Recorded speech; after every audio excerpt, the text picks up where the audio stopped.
চলে আসলাম আরও একটা ইউনিক রেসিপি ভিডিও নিয়ে। এটা হয়তোবা এর আগে আপনারা খুব কমই দেখেছেন। এটা একটা সেলিব্রিটি রেসিপি। একটা সেলিব্রিটি তার ব্রেকফাস্টে এটা প্রতিদিনই খায়। তার থেকে ইন্সপায়ার হয়ে আমি বাসায় এটাকে বানানোর চেষ্টা করেছি। তো প্রথমেই কিছু রসুনের কোয়া নিয়ে নিব, তার মধ্যে নিয়ে নিব হচ্ছে লবণ আর হচ্ছে শুকনা মরিচের গুঁড়া। আপনারা চাইলে শুকনা মরিচকে তেলে ভেজে সেটাও ব্যবহার করতে পারেন এখানে ছেঁচার ক্ষেত্রে। এটাকে খুব ভালো করে ছেঁচে পিষে নিব। তারপরে তেল গরম করে এর মধ্যে আদা রসুনের বাটা দিয়ে সুন্দর করে এটাকে ভেজে নিব।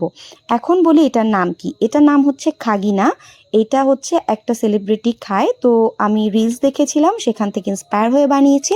নামের স্পেলিং আমার ভুলও হতে পারে, তারপরও আমি এটা বানিয়েছি।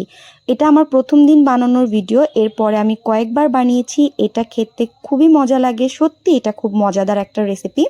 এখানে আমি খুব পেঁয়াজ দিয়ে দিলাম এবং পেঁয়াজের মধ্যে হালকা একটু পানি দিয়েছি যাতে আমার আদা রসুনের বাটাগুলো পুড়ে না যায়, একদম অল্প একটু। তারপর পেঁয়াজটাকে ভালো করে একটু হালকা ভেজে নিব।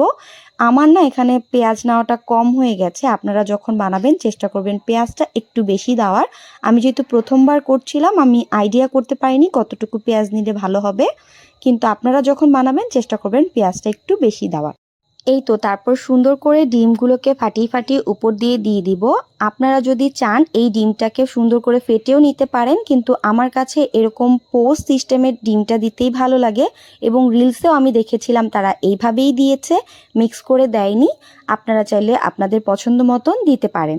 তো এখানে আমি পরিমাণ মতন লবণ এবং গোলমরিচের গুঁড়া দিয়ে দিয়েছি উপর থেকে। গোলমরিচের গুঁড়াটা অবশ্যই দেওয়ার চেষ্টা করবেন, এটার টেস্টটা গোলমরিচের গুঁড়া থেকে বেশি আসে, তো চেষ্টা করবেন গোলমরিচের গুঁড়াটা দেওয়ার। এরপর এটাকে উপর থেকে ঢেকে আমরা ভালোভাবে ডিমটা হওয়া পর্যন্ত অপেক্ষা করব। ডিমটা যখন হয়ে যাবে তারপর এর উপরে আমরা দিয়ে দিব আগে থেকে পেস্ট করে যে রেখেছিলাম রসুন, লবণ আর শুকনা মরিচের গুঁড়া, সেইটা আর ধনেপাতা কুচি। এখন বলি আমি কি প্রথম দিন রান্নার সময় এটাতে কি ভুল করেছি, আপনারা দেখতেই পাচ্ছেন হয়তো। আমি যে সাইডে সাইডে দিয়েছি না, এটাকে আমার আসলে একটু ব্রাশ করে দেওয়া দরকার ছিল। এভাবেও যে খারাপ লাগছিল তা না, কিন্তু ব্রাশ করে দিলে হয়তো আরেকটু ভালো হতো। আর উপর থেকে যেমন আমি ধনেপাতা কুচিটা দিয়েছি, সেটাও আমার আরেকটু ভালো করে ছড়িয়ে দিলে ভালো হতো। বাসায় খেয়েছি, সেভাবে তো আমার কোনো প্যারা ছিল না। আপনারাও বাসায়ই খাবেন, এত প্যারার তো দরকার নেই, বাট একটু প্রেজেন্টেশনটা ভালো হতো এই আর কি। কিন্তু সত্যি কথা বলতে এটা রুটি দিয়ে খেতে সত্যি খুব মজা লাগে, অনেক মজার একটা আইটেম।